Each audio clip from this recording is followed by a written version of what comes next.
Hallelujah. ದೇವರ ಪರಿಶುದ್ಧ ನಾಮಕ್ಕೆ ಸ್ತೋತ್ರವಾಗಲಿ. ಈ ದಿನ ಕೂಡ ಈ ರೀತಿಯಾಗಿ ನಾವೆಲ್ಲರೂ ಕೂಡಿ ಬಂದು ದೇವರನ್ನ ಆರಾಧನೆ ಮಾಡುವಂಥದ್ದು, ದೇವರನ್ನ ಸ್ತುತಿಸುವಂಥದ್ದು ಎಷ್ಟೋ ಭಾಗ್ಯವಾದದ್ದು.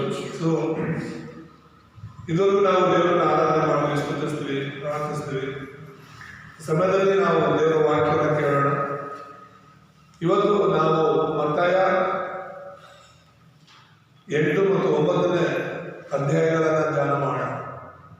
ಮತ್ತಾಯ 8 ಮತ್ತು 9ನೇ ಅಧ್ಯಾಯಗಳನ್ನು ನಾವು ಧ್ಯಾನ ಮಾಡೋಣ. ಅದರಲ್ಲಿರುವಂಥದ್ದು ಏನು ಅನ್ನೋದನ್ನು ಒಟ್ಟಿಗೆ ನಾವು ನೋಡೋಣ. ಆಕ್ಚುಲಿ ಅನೇಕ ಅದ್ಭುತಗಳು, ಅನೇಕ ಸ್ವಸ್ಥತೆಯ ಕಾರ್ಯಗಳು, ದೆವ್ವ ಬಿಡಿಸುವಂಥದ್ದು, ಪಾಪಗಳನ್ನು ಕ್ಷಮಿಸುವಂಥದ್ದು, ಈ ಥರ ಅನೇಕ ಕಾರ್ಯಗಳು ಈ ಒಂದು ಮತ್ತಾಯ 8ನೇ ಅಧ್ಯಾಯದಲ್ಲಿ ಮತ್ತು 9ನೇ ಅಧ್ಯಾಯದಲ್ಲಿ ಇದೆ. ಆದರೆ ನಾವು ಅದನ್ನೆಲ್ಲ ಒಟ್ಟಿಗೆ ಅರ್ಥ ಮಾಡಿಕೊಳ್ಳುವಂಥ ಪ್ರಯತ್ನವನ್ನು ಮಾಡೋಣ. ಇವತ್ತಿನ ಅಂಶ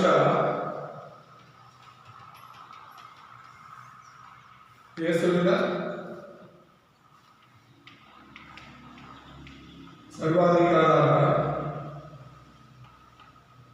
ಮತ್ತಾಯ 8:23 27ನೇ ವಚನದ ನಾವು ಓದ್ಕೊಂಡ್ವಿ. ಅದು ಕೂಡ ಯೇಸು ಕ್ರಿಸ್ತನು ಸಮುದ್ರವನ್ನ, ಗಾಳಿಯನ್ನ ಶಾಂತಪಡಿಸಿದ್ರ ಬಗ್ಗೆ ಓದ್ಕೊಂಡ್ವಿ. ಮತ್ತೊಂದ್ಸಲಿ ಅದನ್ನು ನಾವು ನೋಡೋದಾದ್ರೆ, ಆತನು ದೋಣಿಯನ್ನು ಹೊತ್ತಿದಾಗ ಆತನ ಶಿಷ್ಯರು ಆತನ ಹಿಂದೆ ಹೋದರು.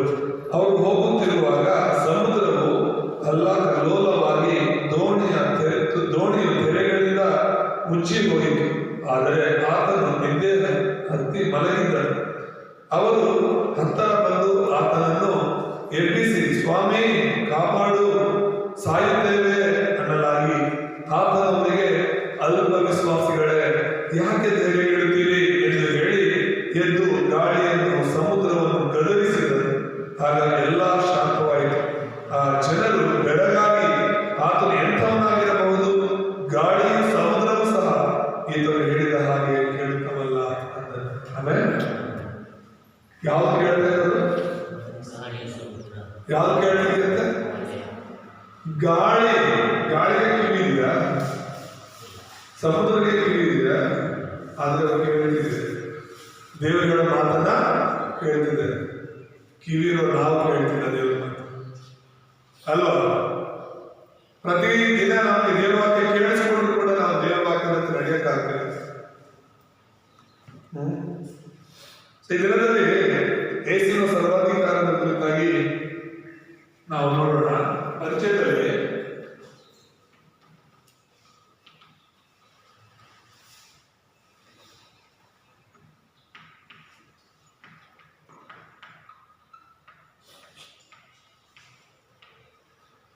ತೀರ್ಮಾನಕ್ಕೆ ಬರುವುದು ಅಂತ ಹೇಳಿ 3 ವಿಷಯಗಳನ್ನು ಹೇಳ್ತೀನಿ. ನಾವು ಬಲವಾಗಿ ಈ 3 ತೀರ್ಮಾನಗಳನ್ನು ಮಾಡಬೇಕಾಗಿದೆ. ಏನು ಆ 3 ತೀರ್ಮಾನಗಳು ಅಂತ ಹೇಳಿದ್ರೆ, ಮೊದಲನೇದಾಗಿ ಸತ್ಯವೇದ.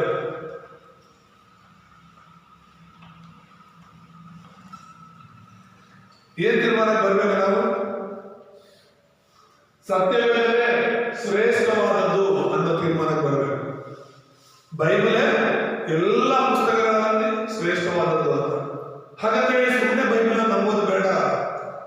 ಬೇರೆ ಧರ್ಮಗಳಲ್ಲಿರುವಂತಹ, ಈಗ ಹಿಂದೂ ಧರ್ಮಗಳಿದೆ, ಮುಸ್ಲಿಮಲ್ಲಿ ಪುರಾತನ ಧರ್ಮ ಇದೆ, ಪುಸ್ತಕ ಇದೆ, ಹಾಗೇನೆ ಜೈನರಲ್ಲಿ, ಈ ತರ ಎಲ್ಲ ಧರ್ಮಗಳಲ್ಲೂ ಕೂಡ ಅವ್ರದ್ದೇ ಆದಂತಹ ಪರಿಶುದ್ಧ ಪುಸ್ತಕ ಅನ್ನೋದು ಇರುತ್ತೆ. ಆ ಧರ್ಮದವರು ಪಾಲನೆ ಮಾಡಿರುವಂತಹ ಪುಸ್ತಕ ಇರುತ್ತೆ. ಎಲ್ಲ ಪುಸ್ತಕಗಳನ್ನ ನಾವು ಓದ್ಕೊಂಡು ಅಥವಾ ತಿಳ್ಕೊಂಡು ಯಾಕೆ ನಾವು ಬೈಬಲನ್ನ ನಂಬಬೇಕು? ಎಲ್ಲ ಪುಸ್ತಕಗಳಿಗಿಂತ ಬೈಬಲ್ ಶ್ರೇಷ್ಠವಾದದ್ದು ಯಾಕೆ ಅಂತ ಅರ್ಥ ಮಾಡ್ಕೊಂಡು ನಾವು ತೀರ್ಮಾನಕ್ಕೆ ಬರಬೇಕು. ಅಲ್ಲೂಯ್ಯ. ಒಂದು ಸಲ ನಾವು ಸತ್ಯವೇದವೇ ಶ್ರೇಷ್ಠ, ಈ ಬೈಬಲೇ ಶ್ರೇಷ್ಠ, ಇದಕ್ಕಿಂತ ಉತ್ತಮವಾದ ಪುಸ್ತಕ ಬೇರೊಂದಿಲ್ಲ, ಇದು ದೇವರ ಮಾತುಗಳು, ದೇವರ ಸತ್ಯ ವಾಕ್ಯಗಳು ಅಂತ ಹೇಳಿ ನಾವು ಒಂದ್ಸಲ ತೀರ್ಮಾನ ಮಾಡ್ಕೊಂಡ್ಮೇಲೆ ಈ ಭೂಲೋಕದಲ್ಲಿ ನಾವು ಸಾಯೋ ತನಕ ಕೂಡ ನಾವು ಮತ್ತೆ ಈ ವಾಕ್ಯದಿಂದ ನಾವು ಚಂದ್ರ ಹೋಗಲ್ಲ, ಈ ವಾಕ್ಯದಿಂದ ನಾವು ಹಿಂಜಾರಲ್ಲ, ಈ ವಾಕ್ಯದಿಂದ ನಾವು ಹಿಂದಕ್ಕೆ ಹೋಗಲ್ಲ ಎಂಬುದಾಗಿ ನೋಡ್ತೇವೆ. ಎರಡನೇದಾಗಿ ನಾವು ನೋಡುವಾಗ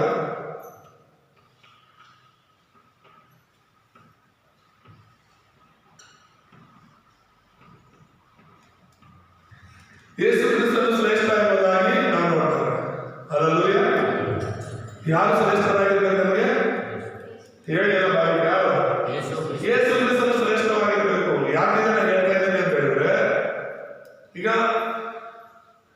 ಸುಮ್ಮನೆ ಯೇಸುನ ನಂಬುವುದರಲ್ಲಿ ಅರ್ಥ ಇರಲ್ಲ, ಸುಮ್ಮನೆ ಯೇಸುನ ಹಿಂದೆ ಬರುವುದರಲ್ಲಿ ಅರ್ಥ ಇರಲ್ಲ. ಎಷ್ಟೋ ದೇವರುಗಳು ದೇವತೆಗಳು ಈ ಭೂಲೋಕದಲ್ಲಿ ಇದ್ದಾರೆ ಅಲ್ವಾ? ಎಲ್ಲಾ ಜಾತಿ ಜನರು ಅವ್ರದೇ ಆದಂತಹ ದೇವರುಗಳನ್ನ, ಗುರುಗಳನ್ನ, ಸ್ವಾಮೀಜಿಗಳನ್ನ ನಂಬ್ಕೊಂಡಿದ್ದಾರೆ. ಒಬ್ಬೊಬ್ರಿಗೊಂದೊಂದು ಸ್ವಾಮೀಜಿ ಇಷ್ಟ, ಒಬ್ಬೊಬ್ರಿಗೊಂದೊಂದು ಗುರುಜಿ ಇಷ್ಟ, ಒಬ್ಬೊಬ್ರಿಗೊಂದೊಂದು ಪೂಜಾರಿ ಇಷ್ಟ, ಒಬ್ಬೊಬ್ಬರಿಗೆ ಒಂದೊಂದು ದೇವರು ಅಥವಾ ದೇವತೆ ಇಷ್ಟ. ನಿನಗೆ ಯೇಸು ಇಷ್ಟ. ಆದ್ರೆ ನಾನು ಹೇಳ್ತಿರುವಂತದ್ದು ಸುಮ್ಮನೆ ಯೇಸುವಿನ ಹಿಂದೆ ಬರೋದಲ್ಲ, ಸುಮ್ಮನೆ ಯೇಸುನ ನಂಬೋದಲ್ಲ. ತೀರ್ಮಾನ ಬರಬೇಕು. ಯಾವ ತೀರ್ಮಾನಕ್ಕಂದ್ರೆ ಯೇಸು ಮಾತ್ರನೇ ದೇವರು, ಯೇಸು ಮಾತ್ರನೇ ಸತ್ಯ ದೇವರು, ಯೇಸು ಮಾತ್ರನೇ ಆತ್ಮಸ್ವರೂಪನು, ಯೇಸು ಮಾತ್ರನೇ ಸರ್ವಾಧಿಕಾರಿ, ಯೇಸು ಮಾತ್ರವೇ ನನ್ನನ್ನು ಸೃಷ್ಟಿ ಮಾಡಿದಾತನು ಅಂತ ಹೇಳಿ ನೀನು ತಿಳ್ಕೊಂಡು ಯೇಸುವನ್ನು ಹಿಂಬಾಲಿಸಬೇಕು. ಈ ಭೂಲೋಕದಲ್ಲಿ ಅನೇಕ ದೇವರುಗಳಿದ್ದಾರೆ. ಆ ಸ್ಟೋರಿಗಳನ್ನ ಓದಿ ಪರವಾಗಿಲ್ಲ, ದೇವರ ಬಗ್ಗೆ ಓದಿ, ಬೇರೆ ದೇವರುಗಳನ್ನ ಏನು ಜನ ಪೂಜೆ ಮಾಡ್ತಾರೆ ದೇವರುಗಳ ಬಗ್ಗೆ ಓದಿ ತಿಳ್ಕೊಳ್ಳಿ. ಅದೆಲ್ಲ ತಿಳ್ಕೊಂಡು ಬೇರೆ ಸ್ವಾಮೀಜಿಗಳ ಬಗ್ಗೆ, ಗುರೂಜಿಗಳ ಬಗ್ಗೆ ತಿಳ್ಕೊಂಡು, ಈಗ ಬುದ್ಧ ಇದ್ದಾರೆ, ಅಲ್ಲ ಇದ್ದಾರೆ, ರಾಮ ಅಂತ, ಕೃಷ್ಣ ಅಂತ ಅನೇಕ ದೇವತೆಗಳು ಇದ್ದಾರಲ್ವಾ ಜನರು ಪೂಜೆ ಮಾಡ್ತಿರೋರು. ಮತ್ತೆ ಬೇರೆ ಬೇರೆ ಈಗ ಅಂಬೇಡ್ಕರ್ ಅವರು ಅಂತ ಹೇಳಿ, ಗಾಂಧೀಜಿ ಅಂತ ಹೇಳಿ, ವಿವೇಕಾನಂದ ಅವರು ಅಂತ ಹೇಳಿ, ಬಸವಣ್ಣನವರು ಅಂತ ಹೇಳ್ಬಿಟ್ಟು ತುಂಬಾ ಶ್ರೇಷ್ಠ ವ್ಯಕ್ತಿಗಳಿದ್ದಾರಲ್ಲ ಈಗ ನಮ್ಮ ದೇಶದಲ್ಲಿ ಇದಾರೆಯೋ ಕೇಳಿದ ಹೆಸರುಗಳಲ್ಲ. ಸೊ ಅದೆಲ್ಲದಕ್ಕಿಂತ ಯೇಸುವೇ ಯಾಕೆ ಶ್ರೇಷ್ಠ, ಯೇಸು ಹೇಗೆ ಅವರೆಲ್ಲರಿಗಿಂತ ಉನ್ನತ ಉತ್ತಮ ಅನ್ನೋದನ್ನ ನಾವು ಅರ್ಥ ಮಾಡಿಕೊಂಡು ಯೇಸುವನ್ನ ಹಿಂಬಾಲಿಸಬೇಕು. ಹಲ್ಲೆಲೂಯಾ. ತೀರ್ಮಾನ ಯೇಸು ಅಂದ್ರೆ ಬೇರೆ ನಮಗೆ ದಾರಿ ಇಲ್ಲ, ಬೇರೆ ನಮಗೆ ರಕ್ಷಕನಿಲ್ಲ ಅಂತ ಹೇಳ್ಬಿಟ್ಟು. ಒಂದು ವೇಳೆ ಬೇರೆ ರಕ್ಷಕನಿದ್ರೆ ಇದು ನಮಗೆ ಗೊತ್ತಿರಲಿಲ್ಲ, ಪ್ರಪಂಚದಲ್ಲಿ ಯೇಸು ಅನ್ನೋದು ಬೇರೆ ರಕ್ಷಕನ ಇಲ್ಲ. ಯಾಕೆ ಇಲ್ಲ, ಯಾಕೆ ಬೇರೆಯವರು ರಕ್ಷಕನಲ್ಲ, ದೇವರಲ್ಲ ಅನ್ನೋದನ್ನ ತಿಳ್ಕೊಂಡು ನಾವು ಇಬ್ರಿ ಪತ್ರಿಕೆಯನ್ನು ನಾವು ಓದುವಾಗ ಇಬ್ರಿಯಲ್ಲಿ ಯೇಸು ಕ್ರಿಸ್ತನು ಎಲ್ಲರಿಗಿಂತ ಶ್ರೇಷ್ಠ ಅಂತ ಹೇಳ್ಬಿಟ್ಟು ಒಂದು ವಚನಗಳು ಹೇಳುತ್ತೆ. ಹಲ್ಲೆಲೂಯಾ. ಎಲ್ಲದಕ್ಕಿಂತ ಮೋಶೆಗಿಂತ ಶ್ರೇಷ್ಠ, ದೇವದೂತರಿಗಿಂತ ಶ್ರೇಷ್ಠ, ಯಾಜಕರಿಗಿಂತ ಶ್ರೇಷ್ಠ, ರಾಜರಿಗಿಂತ ಶ್ರೇಷ್ಠ, ಪ್ರವಾದಿಗಳಿಗಿಂತ ಶ್ರೇಷ್ಠ, ಎಲ್ಲರಿಗಿಂತ ಯೇಸು ಶ್ರೇಷ್ಠ, ಉನ್ನತ, ಉತ್ತಮ ಅಂತ ಹೇಳಿ ಆ ಪತ್ರಿಕೆ ತುಂಬಾ ಸ್ಪಷ್ಟವಾಗಿ ಹೇಳುತ್ತೆ.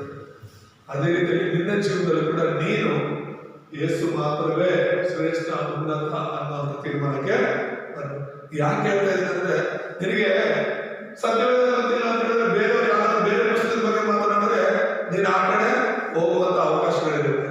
ಒಂದ್ ವೇಳೆ ಯೇಸು ಕ್ರಿಸ್ತನಿಂದ ಬೇರೆ ಯೇಸು ಕ್ರಿಸ್ತನ ಬಗ್ಗೆ ನಿನಗೆ ಸರಿಯಾಗಿ ಗೊತ್ತಿರಲ್ಲ, ಬೇರೆ ಯಾರಾದ್ರೂ ಏನಾದ್ರೂ ಹೇಳುವಾಗ ಹಾಗೇನಾಗುತ್ತೆ, ಯೇಸು ಕ್ರಿಸ್ತನ ಬಗ್ಗೆ ನಿನಗೆ ಸರಿಯಾಗಿ ಗೊತ್ತಿಲ್ಲದೆ ಇರೋದ್ರಿಂದ ಬೇರೊಬ್ಬರು ಬೇರೆ ವ್ಯಕ್ತಿ ಬಗ್ಗೆ, ದೇವರ ಬಗ್ಗೆ ಹೇಳುವಾಗ ನಿನ್ನ ಮನಸ್ಸು ಆ ಕಡೆ ಹೋಗುತ್ತೆ.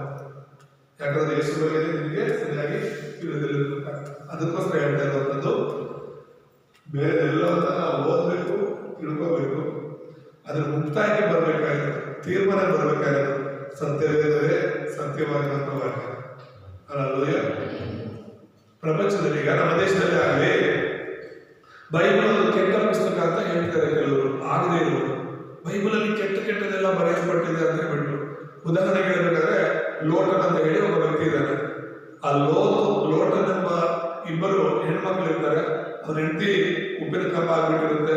ಸೋದೋಮ ಗೋಮರದಿಂದ ದೇವರ ಹೊರಗಡೆ ಕರ್ಕೊಂಡ್ಬರ್ತಾರೆ. ಸೋದೋಮ ಗೋಮರ ಎಲ್ಲ ಪಾಪದಿಂದ, ವ್ಯಭಿಚಾರದಿಂದ ತುಂಬಿದ್ದರಿಂದ, ದೇವರ ವಿರುದ್ಧವಾಗಿ ನಡ್ಕೊಳ್ತಾ ಇರೋದ್ರಿಂದ ಅದನ್ನೆಲ್ಲ ದೇವರು ನಾಶ ಮಾಡ್ತಾರೆ. ಈ ಒಂದು ಲೋಟನ ಇಬ್ಬರು ಹೆಂಡತಿ ಮಕ್ಕಳು ಮಾತ್ರ ಹೊರಗಡೆ ಬರ್ತಾರೆ. ಸುತ್ತಲೂ ಎಲ್ಲ ನೋಡಿದ್ರು ಕೂಡ ಜನ ಇಲ್ಲ. ಸೊ ಆ ಇಬ್ಬರು ಹೆಣ್ಮಕ್ಳೇ ತಂದೆಗೆ, ಲೋಟನಿಗೆ ಸಾರಾಯಿ ಕುಡಿಸಿ, ದ್ರಾಕ್ಷರಸ ಕುಡಿಸಿ, ಮತ್ತಲ್ಲಿದ್ದಾಗ ಹೆಣ್ಮಕ್ಳು ತಂದೆ ಜೊತೆಗೆ ಮಲಗಿ ಮಕ್ಕಳು ಮಾಡ್ಕೊಳ್ತಾರೆ. ಅರ್ಥ ಆಯ್ತಾ? ಇದನ್ನ ಈ ತರ ಕೆಲವು ವಿಷಯಗಳಿದೆಯಲ್ಲ ಬೈಬಲಲ್ಲಿ, ಇದನ್ನ ಇಟ್ಕೊಂಡು ಅಯ್ಯೋ ಬೈಬಲ್ ಕೆಟ್ಟ ಪುಸ್ತಕ, ಕೆಟ್ಟ ವಿಷಯಗಳಿಂದ ತುಂಬಿದೆ ಅಂತ. ಅದು ಹೇಗೆ ಕೆಟ್ಟ ಪುಸ್ತಕ ಆಗುತ್ತೆ? ದೇವರು ಕೆಟ್ಟವನಲ್ಲ ಇಲ್ಲಿ. ಈಗ ಬೇರೆ ಧರ್ಮಗಳಲ್ಲಿ ನೋಡಿದ್ರೆ ದೇವರೇ ತಪ್ಪುಗಳನ್ನು ಮಾಡಿದ್ದಾರೆ. ಅರ್ಥ ಆಗ್ತದೆ ಹೇಳಿರೋದು? ಬೇರೆ ಧರ್ಮಗಳಲ್ಲಿ ನೋಡಿದ್ರೆ ಅವರು ಪೂಜೆ ಮಾಡುವಂತ ದೇವರುಗಳೇ ತಪ್ಪು ಮಾಡಿದ್ದಾರೆ, ಅವರೇ ಮೋಸ ಮಾಡಿದ್ದಾರೆ, ಅನ್ಯಾಯ ಮಾಡಿದ್ದಾರೆ. ಇಲ್ಲಿ ಯೇಸು ಸ್ವಾಮಿ ಮೋಸ ಮಾಡಿಲ್ಲ, ಯೇಸು ಸ್ವಾಮಿ ತಪ್ಪು ಮಾಡಿಲ್ಲ, ಯೇಸು ಸ್ವಾಮಿ ಒಂದು ಪಾಪನೂ ಇಲ್ಲ. ಮನುಷ್ಯರು ಏನು ಮಾಡಿದಾರೋ ಅದನ್ನು ಬರ್ಸಿದಾರಷ್ಟೇ. ಹಲ್ಲೆಲೂಯಾ. ಅದು ಹೇಗೆ ತಪ್ಪು ಪುಸ್ತಕ ಆಗುತ್ತೆ? ಈಗ ನನ್ನ ಬಗ್ಗೆ ಬರೀ ಒಳ್ಳೆಯದು ಮಾತ್ರ ಬರ್ತಿದ್ರೆ ದೇವರು ತಪ್ಪು ಮಾಡಿದಂಗೆನೆ. ದೇವರ ಹೃದಯದಂತಿದ್ದಂತಹ ಹೃದಯ ಪ್ರಿಯನಾಗಿದ್ದಂತಹ ದಾವಿದನ ತಪ್ಪು ಮಾಡಿದ್ರು ಕೂಡ ತಪ್ಪನ್ನ ದೇವರು ಬರ್ಸಿದ್ದಾರೆ. ಹಲ್ಲೆಲೂಯಾ. ಬರೀ ಒಳ್ಳೇದು ಮಾತ್ರ ಬರ್ಸಿಲ್ಲ ದೇವರು.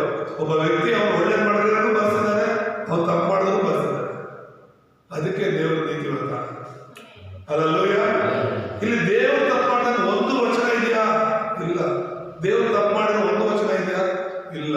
ಸೊ ಬೇಕಂತಾನೆ ಕೆಲವರು ಅನ್ಯ ಜನರು ದೇವರ ವಾಕ್ಯಕ್ಕೆ ವಿರುದ್ಧವಾಗಿ, ಯೇಸು ಕ್ರಿಸ್ತನ ವಿರುದ್ಧವಾಗಿ ಮಾತನಾಡ್ತಾ ಇದ್ದಾರೆ.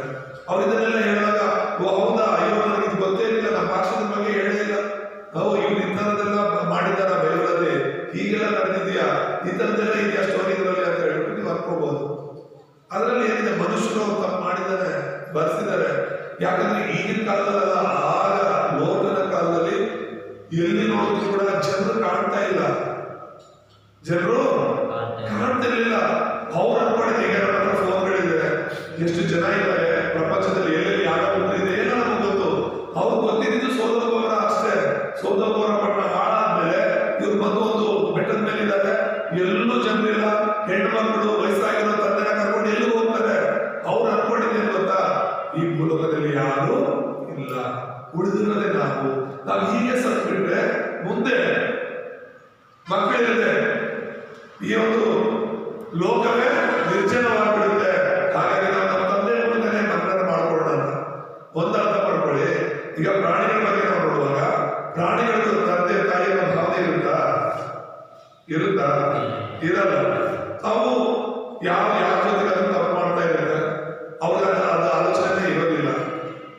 ಆ ಕಾಲದಲ್ಲಿ ಜನರು ಕೂಡ ಹಾಗೆ ಇದ್ದಿದ್ದು.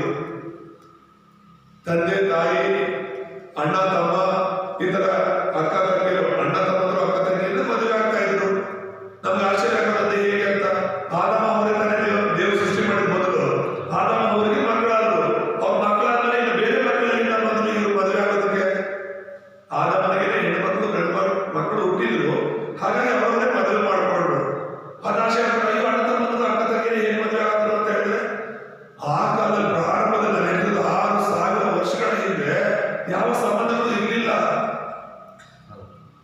ಅವರವರೇ ಮದುವೆ ಮಾಡ್ಕೊಳ್ತಿದ್ರು, ಮಕ್ಕಳು ಮಾಡ್ತಿದ್ರು.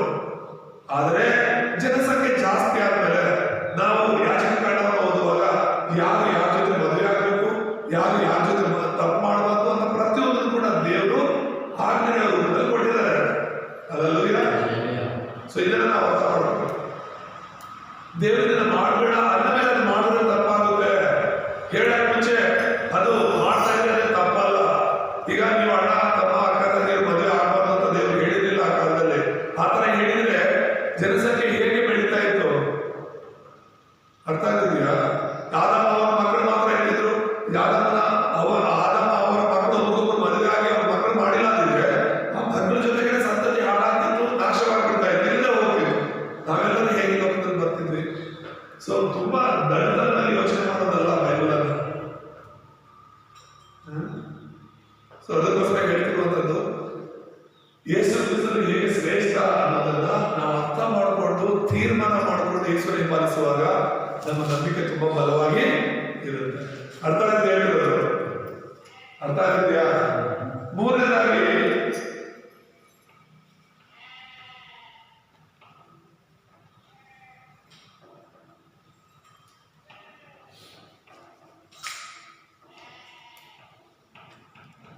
ದೇವರ ಮಗುವಿನ ಸ್ಥಾನ ಅಂದ್ರೆ ಸುವಾರ್ತಿಕರ ಸ್ಥಾನ ಶ್ರೇಷ್ಠವಾದದ್ದು ಅನ್ನೋ ತೀರ್ಮಾನಕ್ಕೆ ಬರಬೇಕು. ನಾವು ನಮ್ಮ ಜೀವನದಲ್ಲಿ ಯಾವ್ಯಾವ ಸ್ಥಾನ ಇದೆ ನಮಗೆ ಗೊತ್ತಾ? ಯಾವ್ಯಾವ ಸ್ಥಾನ ಇದೆ ಗೊತ್ತಾ? ಉದಾಹರಣೆ, ಈಗ ನಾನು ಸಭೆಯಲ್ಲಿ ಪಾಸ್ಟರ್ ಆಗಿದ್ದೇನೆ, ಹೌದಲ್ಲ? ಸಭೆಯಲ್ಲಿ ನನಗೆ ಸೇವಕರ ಸ್ಥಾನ ಇದೆ. ಮನೆಯಲ್ಲಿ ನಮ್ಮ ತಾಯಿಗೆ ನಾನು ನನ್ನ ಹೆಂಡತಿಗೆ ಗಂಡನ ಸ್ಥಾನ ಇದೆ, ಮಕ್ಕಳಿಗೆ ತಂದೆ ಸ್ಥಾನ ಇದೆ, ಮೊಮ್ಮಕ್ಕಳಾದ್ರೆ ತಾತ ಸ್ಥಾನ ಬರುತ್ತೆ. ನಮ್ಮ ಅಕ್ಕ ಇದ್ದಾಳೆ, ಅಕ್ಕನಿಗೆ ನಾನು ತಮ್ಮನ ಸ್ಥಾನ. ಅರ್ಥ ಆಗ್ತಿದೆ ಹೇಳಿರೋದು. ನಾನು ಕೆಲಸ ಮಾಡಕ್ಕೆ ಹೋಗುವಾಗ ಒಂದು ಬೈಬಲ್ ಕಾಲೇಜಲ್ಲಿ ದೇವರ ಕೇಳಕ್ಕೆ ಹೋಗಿದ್ರೆ ಅಲ್ಲಿ ನಾನು ಟೀಚರ್ ಆಗ್ತೇನೆ, ಟೀಚರ್ ಸ್ಥಾನ ಸಿಗುತ್ತೆ ನನಗೆ. ಕೆಲಸ ಮಾಡಕ್ ಹೋದಾಗ ಆ ಕೆಲಸ ತಕ್ಕಂತೆ ಆ ಸ್ಥಾನ ನನಗೆ ಸಿಗುತ್ತೆ. ಸೊ ಈ ತರ ಸ್ಥಾನಗಳನ್ನು ಹೇಳಿರೋದು. ಲಾಯರ್ ಸ್ಥಾನ, ಬಿಸ್ನೆಸ್ ಮಾಡೋದು ಆ ಸ್ಥಾನ, ಈ ತರ ಒಬ್ಬೊಂದು ಸ್ಥಾನ ಇರುತ್ತೆ. ನಾನು ಲಾಯರ್ ಆಗಿದ್ರೆ ಚೆನ್ನಾಗಿರೋದು, ನಾನು ಡಾಕ್ಟರ್ ಆಗಿದ್ರೆ ಚೆನ್ನಾಗಿರೋದು, ನನ್ನ ಮಕ್ಕಳು ಹಾಗೆ ಅದಾಗಿದ್ರೆ ಚೆನ್ನಾಗಿರೋದು, ಇದಾಗಿದ್ರೆ ಚೆನ್ನಾಗಿರೋದು ಅಂತ ಕನಸು ಕಾಣ್ತಾರೆ. ಅದೆಲ್ಲದಕ್ಕಿಂತ ದೇವರ ಮಗುವಾಗಿರೋದು ಶ್ರೇಷ್ಠ ಅಂತ ನಾವು ತೀರ್ಮಾನ ಮಾಡ್ತೀವಿ. ಹಲ್ಲೆಲೂಯಾ. ಅವೆಲ್ಲ ಸ್ಥಾನಗಳಿಂದ ಸುವಾರ್ತಿಕನಾಗಿ ಲೋಕದಲ್ಲಿ ನಾವು ಗುರುತಿಸ್ಕೋಬೇಕು ಅನ್ನೋದು ಆ ತೀರ್ಮಾನಕ್ಕೆ ಬರಬೇಕು. ಹಲ್ಲೆಲೂಯಾ. ದೇವರ ನಾಮಕ್ಕೆ ಸ್ತೋತ್ರವಾಗಲಿ. ಕಳೆದ ವಾರ ಹೇಳ್ತಾ ಇದ್ದೆ, ಹಂದಿಗಳ ಮುಂದೆ ಮತ್ತು ನಾಯಿಗಳ ಮುಂದೆ ನಾವು ಏನ್ ಮಾಡಬಾರ್ದು, ಮುತ್ತುಗಳನ್ನ ಚೆಲ್ಲಬಾರ್ದು ಅಂತ.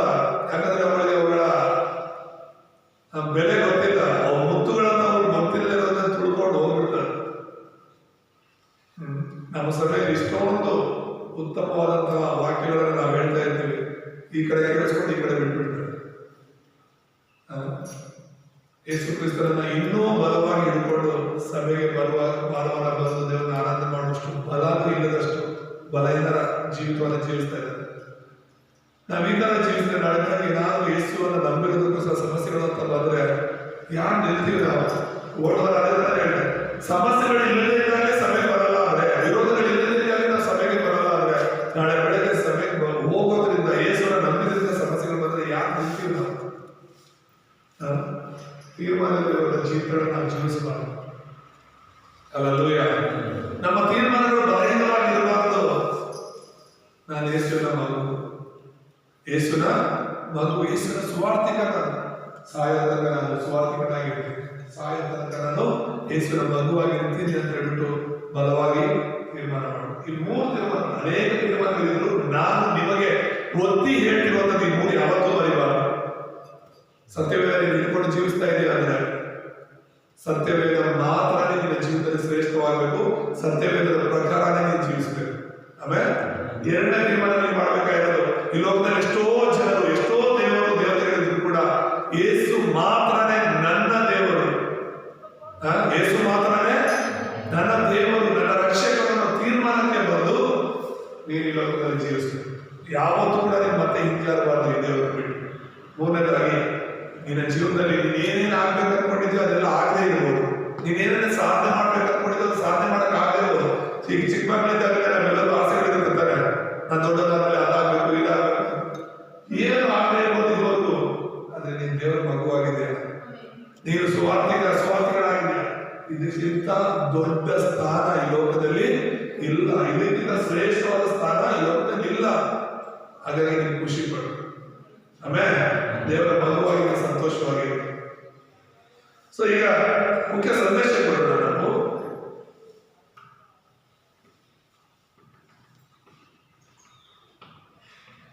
ಮುಖ್ಯ ಸಂದೇಶದಲ್ಲಿ 3 ವಿಷಯಗಳನ್ನು ನಾವು ಧ್ಯಾನಿಸುವಾಗ, ಮೊದಲನೇದಾಗಿ ಯೇಸು ಕ್ರಿಸ್ತನ ಒಂದು ಸರ್ವಾಧಿಕಾರದ ಕುರಿತು ನಾವು ಯೋಚನೆ ಮಾಡ್ತಾ ಇದ್ದೀವಿ. ಮೊದಲನೇದಾಗಿ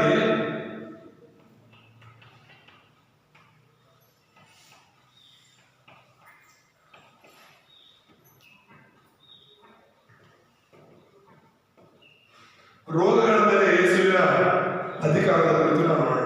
ನಾನು ಹೇಳಿದ ಹಾಗೆ ಮತ್ತಾಯ 8 ಮತ್ತು 9ನೇ ಅಧ್ಯಾಯದಿಂದ ನಾವು ಧ್ಯಾನ ಮಾಡೋಣ ಅಂತ.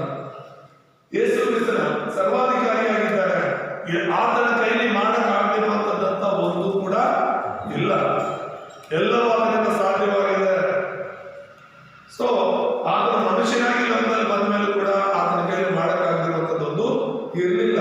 ಆತನ ಮನುಷ್ಯನಾಗಿ 100% ಹೇಗೆ ಇದ್ರೋ ಹಾಗೆ ಆತನ ದೇವರಾಗಿ ಕೂಡ 100% ಲೋಕದಲ್ಲಿ ಇದ್ದರು ಎಂಬುದಾಗಿ ನಾವು ನೋಡ್ತೇವೆ. ಹಾಗಾಗಿ ಆತನು ಅನೇಕ ರೋಗಗಳನ್ನ ವಾಸಿ ಮಾಡಿದ್ದಾರೆ. ಮೊದಲನೇದಾಗಿ ನೋಡುವಾಗ ಕುಷ್ಠರೋಗವನ್ನ ದೇವರು ವಾಸಿ ಮಾಡ್ತಾರೆ. ಮತ್ತಾಯದಲ್ಲೇ ನಾವು ನೋಡ್ತಾ ಇದ್ದೀವಿ 8ನೇ ಅಧ್ಯಾಯ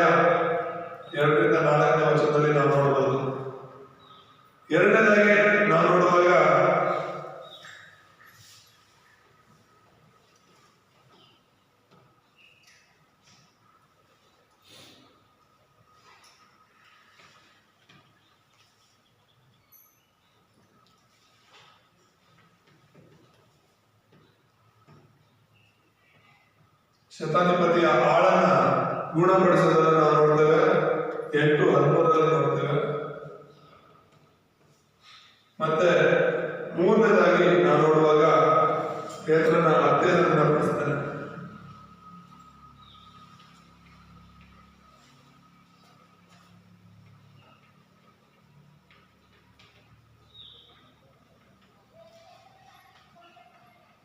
ಎಂಟನೇ ಅಧ್ಯಾಯದಲ್ಲೇ 14ನೇ ವಚನದಲ್ಲಿ ನಾವು ನೋಡೋಣ.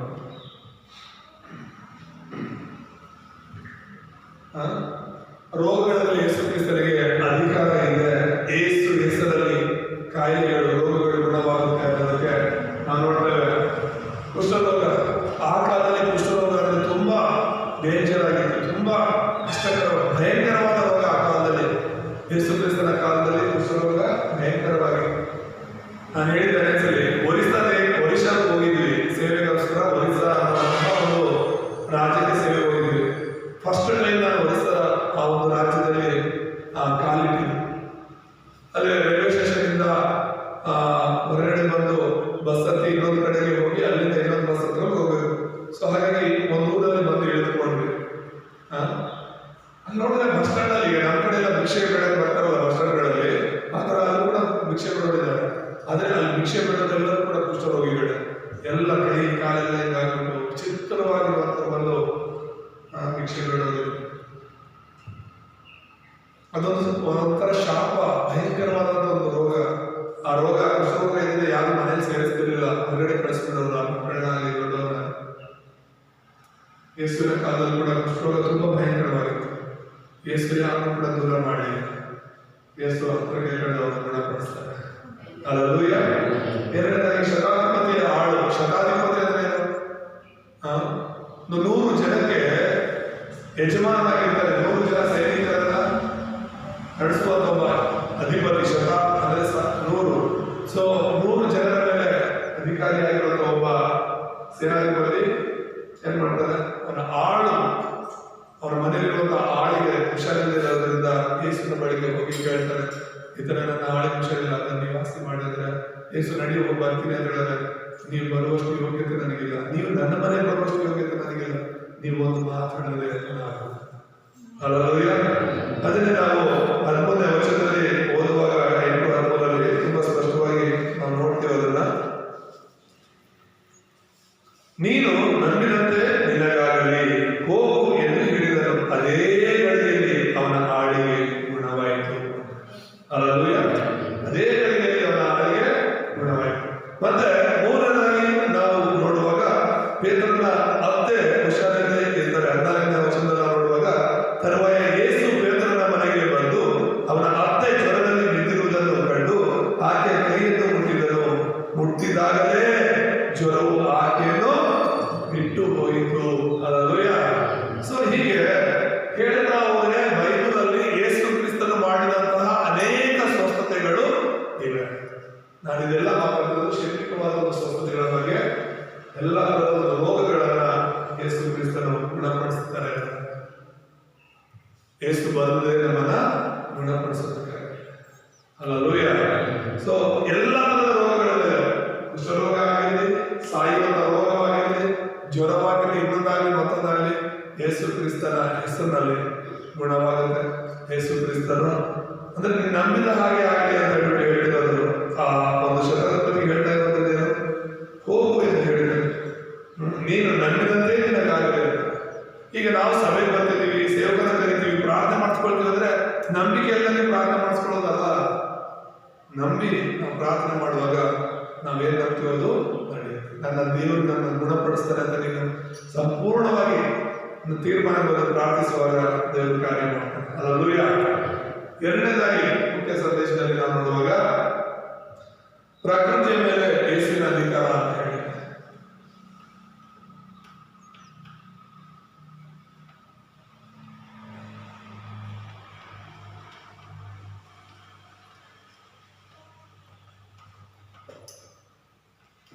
ಪ್ರಕೃತಿಯ ಮೇಲೆ ಯೇಸುವಿಗೆ ಇರುವಂತಹ ಅಧಿಕಾರವನ್ನು ನಾವು ನೋಡುವಾಗ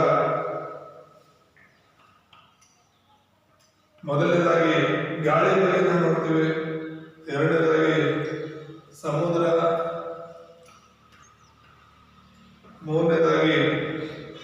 ಮರಣ.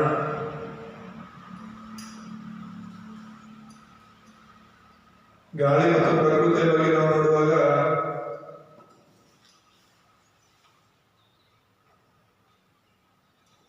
ಎಂಟನೇ ಅಧ್ಯಾಯದಲ್ಲಿ 27ನೇ ವಚನ ನಾವು ನೋಡ್ತೇವೆ. ಮರಣದ ಬಗ್ಗೆ ನಾವು ನೋಡುವಾಗ ಮತ್ತಾಯ 9:25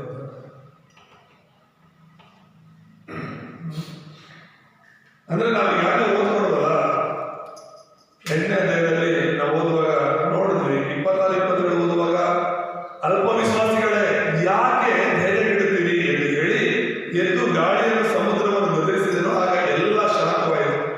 ಆ ಜನರು ಬೆರಗಾಗಿ ಅಂದರೆ ಆಶ್ಚರ್ಯಪಟ್ಟು ಈತನು ಎಂಥವನಾಗಿರಬೇಕು, ಗಾಳಿಯು ಸಮುದ್ರವೂ ಸಹ ಈತನು ಹೇಳಿದ ಹಾಗೆ ಹೇಳುತ್ತವಲ್ಲ.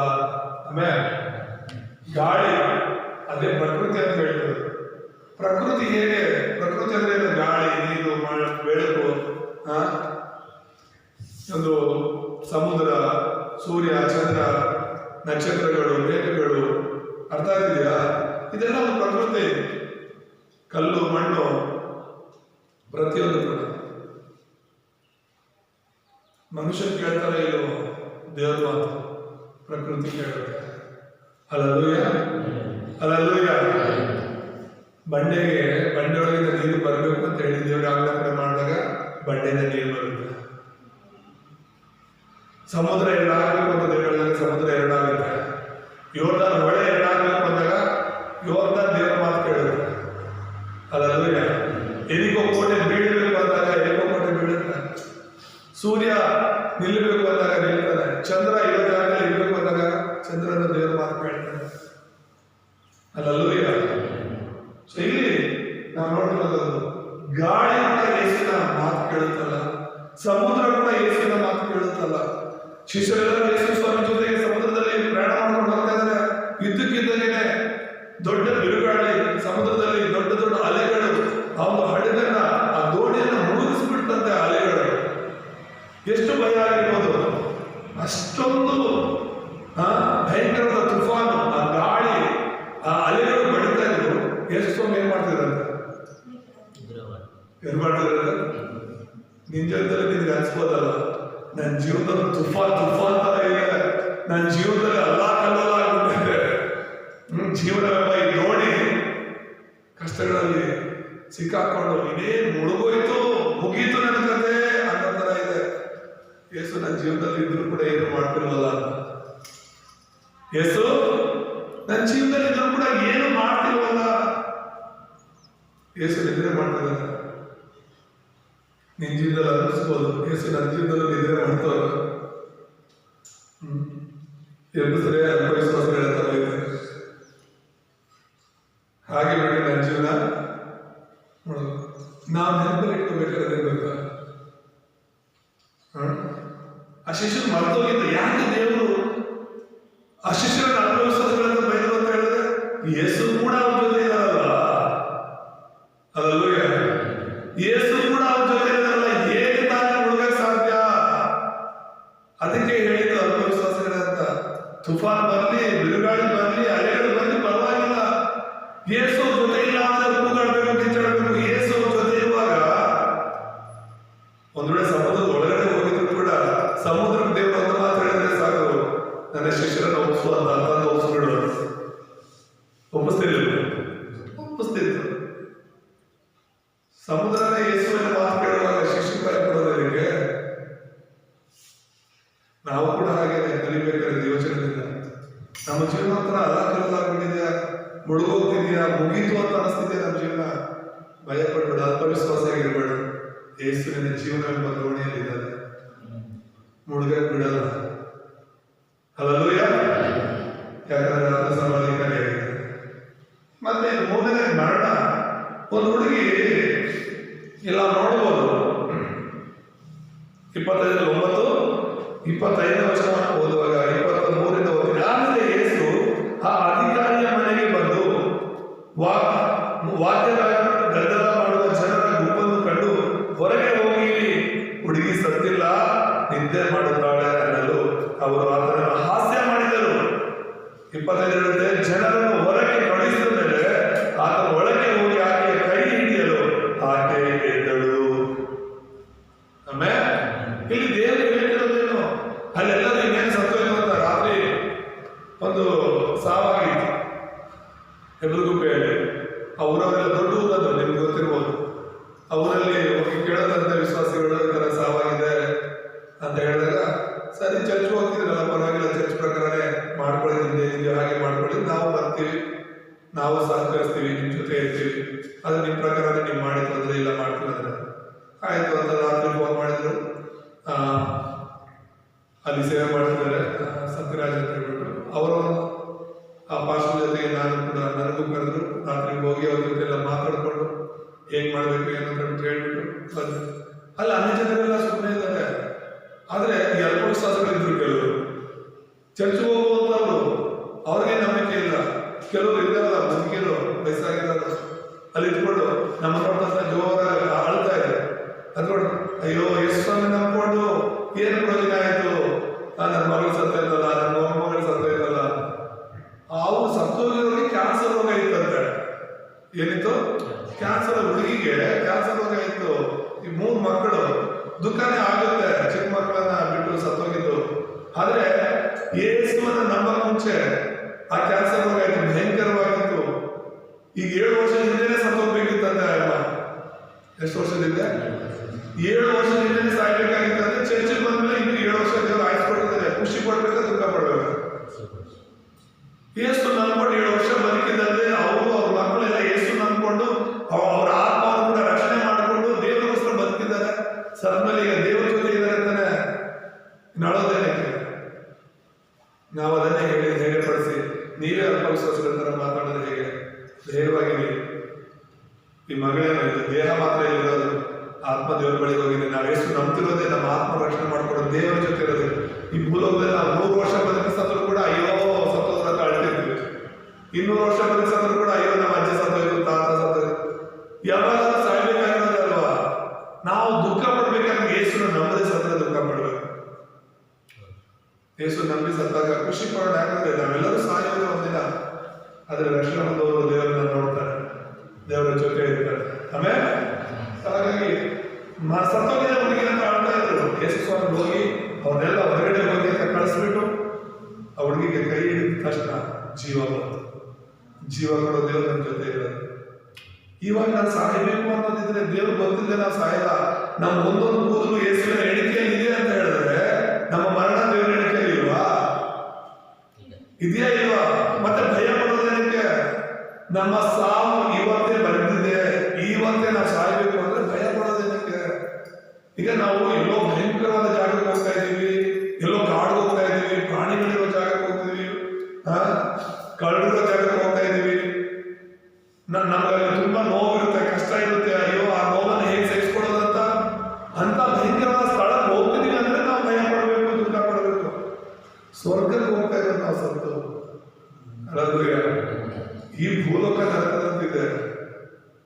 ಇಲ್ಲಿ ಕಷ್ಟ ಇದೆ, ಕಣ್ಣೀರಿದೆ, ದುಃಖ ಇದೆ, ಮೋಸ ಇದೆ, ಅನ್ಯಾಯ ಇದೆ. ಪರಲೋಕದಲ್ಲಿ ಅದು ಯಾವುದೂ ಇಲ್ಲ.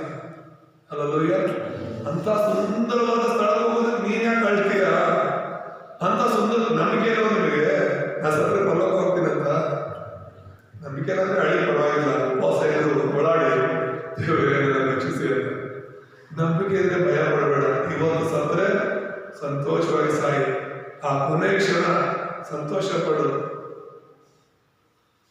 ಯಾವತ್ತೂ ನಾನು ದೇವರ ಬಳಿಗೆ ಹೋಗೋದೆ, ಅದು ದೇವರು ಇವತ್ತು ನನ್ನ ಕರೀತಾ ಇದ್ದಾರೆ, ಸಂತೋಷ ಹೋಗೋದು. ಅರ್ಥ ಆಗ್ತಿದೆಯಾ? ಮರಣ ಅನ್ನೋದು ಅದೇ ಶಾಶ್ವತ. ನಾವು ದೇವರಿಂದ ದೂರ ಆಗಕ್ಕೆಲ್ಲ ಸಾಯ್ತಿರೋದು, ದೇವರ ಜೊತೆ ಸಂಪೂರ್ಣವಾಗಿದೆ. ದೇವರ ಸ್ತೋತ್ರವಾಗಿ. ಮತ್ತೆ ಮೂರನೇದಾಗಿ ನಾವು ನೋಡುವಾಗ ದೇವಗಳ ಮೇಲೆ ಯೇಸುವಿನ ಅಧಿಕಾರವನ್ನು ನೋಡ್ತೇವೆ.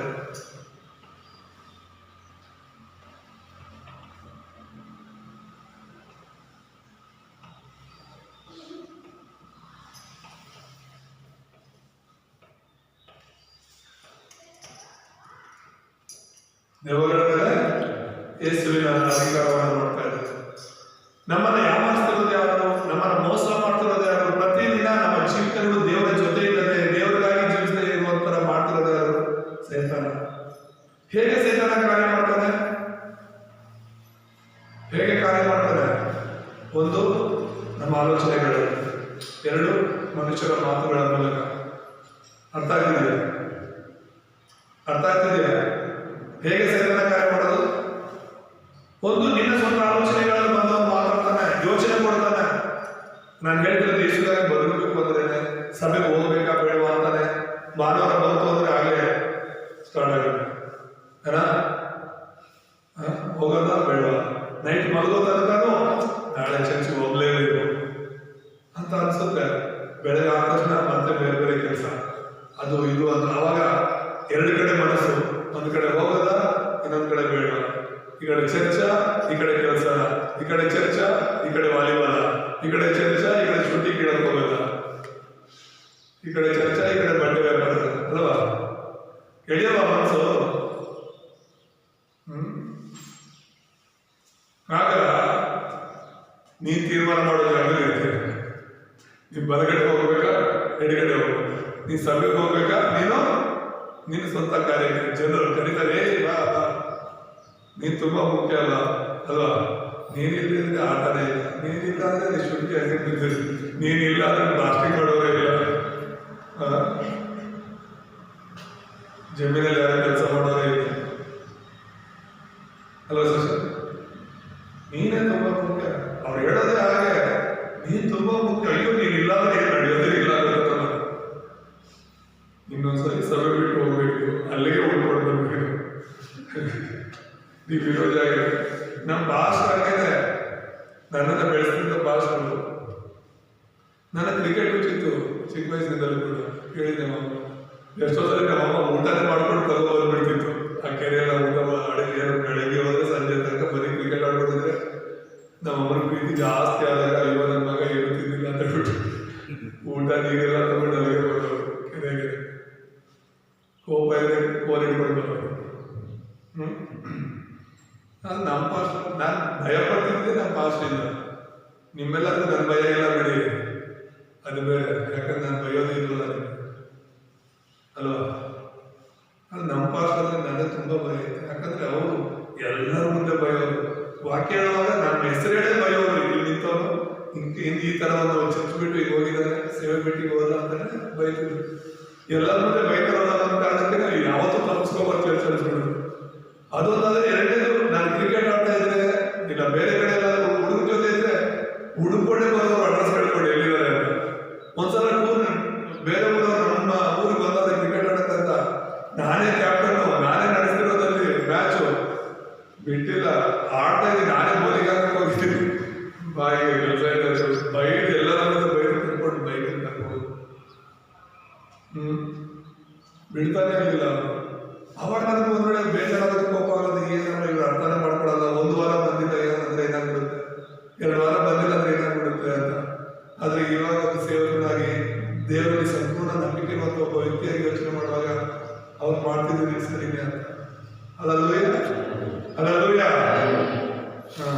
ನೀವು ಇವತ್ತು ಚರ್ಚ್ ಭಾಗದ ಮುಂಚೆ ತೀರ್ಮಾನ ಮಾಡ್ಕೊಳ್ಳಿ, ಪ್ರತಿ ವಾರ ನಾನು ದೇವಸ್ಥಾನದಲ್ಲಿ ಇರಬೇಕು ಅಂತ. ವಾರಕ್ಕೊಂದ್ಸಲಿನೇ ಇನ್ನು ದಿನ ಬರೋದಾಗಿದೆ, ಹೇಗಿರೋದು ನೀವು ಗೊತ್ತಿಲ್ಲ. ವಾರಕ್ಕೊಂದ್ಸಲ 2 ಗಂಟೆ ಬರೋದಕ್ಕೆ ಇಷ್ಟೊಂದು ಇದು ಮಾಡ್ತೀವಿ. 1 ವಾರ ಬರೋದು, ಇನ್ನೊಂದು ವಾರ ಬರೋದು. ನಮ್ಮ ವಿಶ್ವಾಸಗಳೆಲ್ಲ ಒಟ್ಟಿಗೆ ಕೂತಿದ್ದೇವೆ, ಆರಾಧನೆ ಮಾಡೋಕೆ ಎಷ್ಟು ಚೆನ್ನಾಗಿದೆ ಅಲ್ಲೂಯ್ಯ. ಸೊ ಹಾಗೆ ಬಂದಿದ್ದು ಸಭೆಗೆ ಹೋಗದೇನೋ ಹಾಗೆ ಮಾಡೋದು ಯಾರು? ಸೈತಾನ.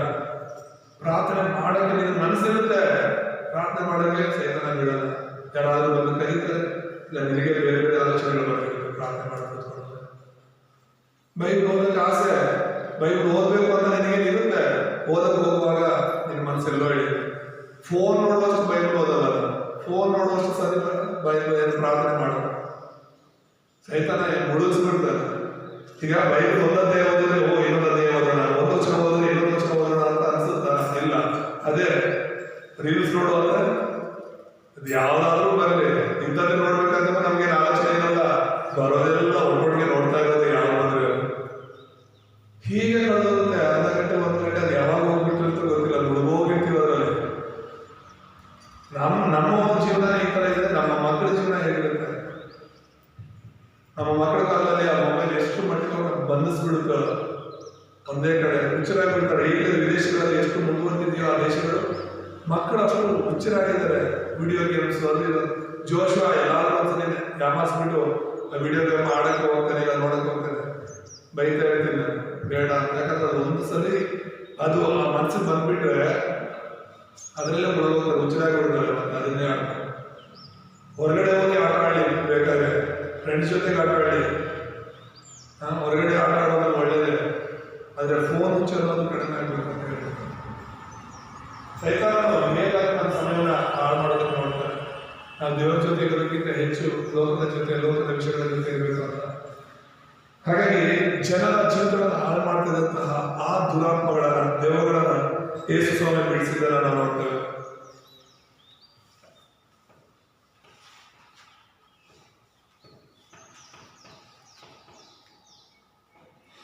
ಇಬ್ಬರು ವ್ಯಕ್ತಿಗಳಲ್ಲಿದ್ದಂತಹ ದೆವ್ವವನ್ನ ದೇವರು ಬಿಡಿಸ್ತಾರೆ. ಅದು ಮತ್ತಾಯ 8ನೇ ಅಧ್ಯಾಯ 28ರಿಂದ 34 ನೋಡ್ತೇವೆ. ಎರಡನೇದಾಗಿ ನಾನು ನೋಡುವಾಗ ಒಬ್ಬ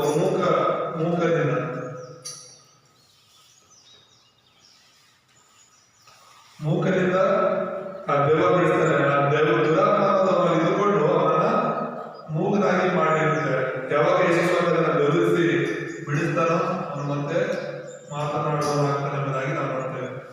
ಮತ್ತಾಯ 9:23ರಿಂದ 22ರಿಂದ 24. ಮತ್ತೆ ಇನ್ನೊಬ್ಬರು ಮೂಕ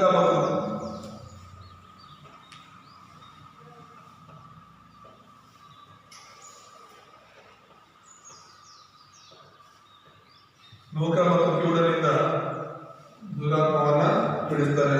ಆ ದುರಾತ್ಮ ಅನ್ನೋದು ಅವನಲ್ಲಿ ಸೇರ್ಕೊಂಡು ಅವನನ್ನ ಏನು ಕೇಳಿಸ್ತಾ ಇರೋ ಹಾಗೆ, ಏನು ಮಾತಾಡಕ್ಕಾಗದಿರೋ ಹಾಗೆ ಮಾಡಿಬಿಡುತ್ತೆ ಆ ದುರಾತ್ಮ. ಯೇಸು ಸ್ವಾಮಿಯನ್ನು ಗದರಿಸಿ ಆ ದೆವ್ವವನ್ನು ಬಿಡಿಸ್ತಾನೆ. ಸೊ ಅನೇಕ ಜನರು ಇದ್ದಂತಹ ದುರಾತ್ಮಗಳನ್ನ ಯೇಸು ಸ್ವಾಮಿ ಬಿಡಿಸ್ತಾನೆ, ದೆವ್ವಗಳನ್ನ ಬಿಡಿಸ್ತಾನೆ. Hallelujah, hallelujah. ಈ ನಮ್ಮ ದೇಹ, ಈ ನಮ್ಮ ಹೃದಯ ಯಾರ ಆಲಯ? ದೇವರದ ಹೇಳಿ ಅಲ್ಲ, ಯಾರು? ದೇವರದು. ನಮ್ಮ ಯೇಸು ದೇವರದೇ ನಮ್ಮ ಹೃದಯ, ಈ ಆಲಯ. ನಿನ್ನ ಮನೆಯಲ್ಲಿ ವಾಸ ಮಾಡೋದಕ್ಕಿಂತ ದೇವರು ನಿನ್ನ ಹೃದಯದಲ್ಲಿ ವಾಸ ಮಾಡಕ್ಕೆ ಇಷ್ಟಪಡ್ತಾರೆ. ಅದಕ್ಕೆ ಈ ವಾರ ಮಕ್ಕಳಿಗೆ ಕಂಠಪಾಠ ವಚನ ಕೊಟ್ಟಿದ್ದು ಪ್ರಕಟಣೆ 3:20 ಏನಂತ ಹೇಳುತ್ತೆ? ಈಗೋ ಬಾಗಿಲ ಬಳಿಯಲ್ಲಿ ನಿಂತುಕೊಂಡು ಬಾಗಿಲನ್ನು ತಟ್ಟುತ್ತಾ ಇದ್ದಾನೆ. ಯಾವ ಬಾಗಿಲು? ನಿನ್ನ ಹೃದಯದ ಬಾಗಿಲು. ಯಾವನಾದರೂ ನನ್ನ ಶಬ್ದವನ್ನ ಕೇಳಿ ಬಾಗಿಲನ್ನು ತೆರೆದರೆ ನಾನು ಅವನ ಒಳಗಡೆ ಬರ್ತೀನಿ, ಬಂದು ಅವನ ಜೊತೆ ನಾನು ಊಟ ಮಾಡ್ತೇನೆ, ಅವನು ಕೂಡ ನನ್ನ ಜೊತೆ ಊಟ ಮಾಡ್ತಾನೆ. ಅದರ ಅರ್ಥ ಏನು? ದೇವರು ನಮ್ಮ ಜೊತೆ ಇರಕ್ಕೆ ಬಯಸ್ತಾರೆ, ನಮ್ಮ ಹೃದಯಗಳಲ್ಲಿ ಇರಕ್ಕೆ ಬಯಸ್ತಾರೆ. ಬಾಗಿಲು ತಟ್ಟ ಇರೋದಂದ್ರೆ ಏನೋ ಬಲವಂತದಿಂದ ಬಾಗಿಲು ಮುರ್ಕೊಂಡು ಬರೋದ ಯೇಸು ಸ್ವಾಮಿ. ಬಾಗಿಲು ಮುರ್ಕೊಂಡು ಬರೋನು ದೆವ್ವ, ಬಾಗಿಲು ಮುರ್ಕೊಂಡು ಬರೋನು ಕಳ್ಳ. ಆದ್ರೆ ಬಾಗಿಲನ್ನ ತೆರೆಯಕ್ಕೆ ಹೇಳಿ, ನಿನ್ನ ಅನುಮತಿ ಕೇಳಿ ಬರೋನು ದೇವರು. ನೀನು ನಿನ್ನ ಹೃದಯ ಪೂರ್ವಕವಾಗಿ ಯೇಸುವನ, ದೇವರೇ ನನ್ನ ಹೃದಯದಲ್ಲಿ ಬಂದು ವಾಸ ಮಾಡು, ನನ್ನನ್ನು ನಡೆಸು ಅಂತ ಹೇಳಿ ಒಪ್ಪಿಸ್ಕೊಟ್ರೆ ಅದು ನಿನ್ನ ಹೃದಯದಲ್ಲಿ ಬರ್ತಾರೆ ವಿನಃ ಬಲವಂತವಾಗಿ ಬರೋದು ದುರಾತ್ಮ. ಅವನ ಮೂಕರನ್ನಾಗಿ, ಅವರನ್ನ ಕಿವುಡರನ್ನಾಗಿ, ಕುರುಡರನ್ನಾಗಿ ಮಾಡಿದ್ದು ದುರಾತ್ಮ. ಹಲ್ಲೆಲೂಯಾ. ಇದೇ ತರ ನಾನು ಕೂಡ ಮೂಕನಾಗಿದ್ದೆ. ಸರಿಸುಮಾರು 13 ವರ್ಷ ಮೂಕನಾಗಿದೆ. ಯೇಸು ಸ್ವಾಮಿ ನಂಬುವುದರಲ್ಲಿ ದೇವರು ಸ್ಪಷ್ಟವಾಗಿ ಮಾತಾಡಲಿಕ್ಕೆ ಸಹಾಯ ಮಾಡಿದ್ರು. ಹಲ್ಲೆಲೂಯಾ. ದೇವರಿಂದ ಆಗದಿರುವಂತಹ ಕಾರ್ಯ ಒಂದು ಇಲ್ಲ. ನಾನು ಹೇಳಿರೋದು ಯೇಸುವಿನ ಸರ್ವಾಧಿಕಾರ. ರೋಗಗಳ ಮೇಲೆ ಆತನಿಗೆ ಅಧಿಕಾರ ಇದೆ, ಪ್ರಕೃತಿ ಮೇಲೆ ಆತನಿಗೆ ಅಧಿಕಾರ ಇದೆ, ದುರಾತ್ಮಗಳ ಮೇಲೆ ಆತನಿಗೆ ಅಧಿಕಾರ ಇದೆ. ಇನ್ನೂ ಹೆಚ್ಚಾಗಿ ಮುಕ್ತಾಯದಲ್ಲಿ ನಾವು ವಿಷಯಗಳನ್ನು ನಾವು ನೋಡುವಾಗ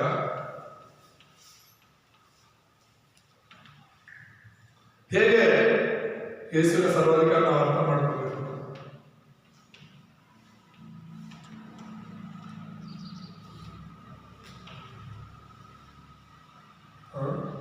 ಸೈತಾನ ಮೇಲೆ ಆತನಿಗೆ ಅಧಿಕಾರ ಇದೆ.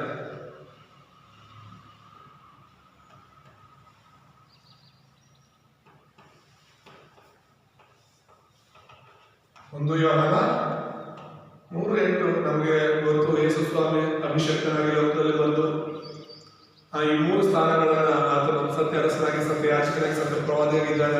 ಅದು ಆತನ ಸರ್ವಾಧಿಕಾರ. ಸೈತಾನನ ಜಯಿಸಿದ್ದು, ಸೈತಾನನ ಎಲ್ಲ ಕಾರ್ಯಗಳನ್ನ ಲಯ ಮಾಡಿದ್ದು ಯಾರು? ಯೇಸು ಕ್ರಿಸ್ತ. ಬೇರೆ ಈ ಲೋಕದಲ್ಲಿ ಸೈತಾನ ಜಯಿಸಿರೋನೊಬ್ಬನು ಇಲ್ಲ.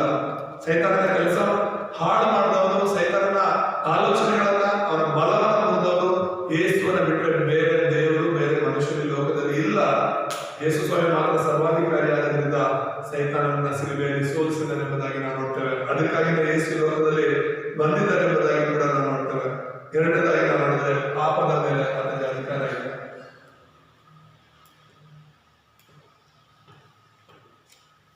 ಯಾವುದ್ರ ಮೇಲೆ? ಪಾಪದ ಮೇಲೆ ಆತನಿಗೆ ಅಧಿಕಾರ ಇದೆ ಎಂಬುದಾಗಿ ಮಾರ್ಕ 10:45 ಮತ್ತು ಇನ್ನು ಅನೇಕ ಕಡೆ ನಾವು ನೋಡ್ತೇವೆ ಹೇಗೆ ಯೇಸು ಕ್ರಿಸ್ತನ ಪಾಪಗಳನ್ನು ಕ್ಷಮಿಸ್ತಾರೆ ಅಂತ. ಆ ಪಾಪವನ್ನು ತೆಗೆದುಹಾಕಲಿಕ್ಕೆ ಯೇಸು ಸ್ವಾಮಿ ಬಂದರು ಅಂತ ಹೇಳಿ. ಈ ಲೋಕದಲ್ಲಿ ನಮ್ಮ ಪಾಪಗಳನ್ನ ಕ್ಷಮಿಸುವಂತಹ ಒಬ್ಬರೇ ಒಬ್ಬರು ದೇವರಿದ್ದಾರೆ ಅಂದ್ರೆ ಅದು ಯೇಸು ಮಾತ್ರ. ನಾನು ಆಗಲೇ ಹೇಳಿದೆ, ಯೇಸುನೇ ದೇವರಂತ ನೀವು ನಂಬೇಕಾದ್ರೆ. ಯಾಕಂದ್ರೆ ಯೇಸು ಮಾತ್ರನೇ ನಮ್ಮನ್ನ ಸೈತಾನದಿಂದ ಬಿಡಿಸಕ್ಕೆ ಸಾಧ್ಯ. ಯೇಸು ಮಾತ್ರನೇ ನಮ್ಮ ಪಾಪಗಳನ್ನ ಕ್ಷಮಿಸಕ್ಕೆ ಸಾಧ್ಯ. ಮೂರನೇದಾಗಿ ಯೇಸು ಮಾತ್ರನೇ ನಮ್ಮನ್ನ ನರಕದಿಂದ ಬಿಡಿಸಕ್ಕೆ ಸಾಧ್ಯ.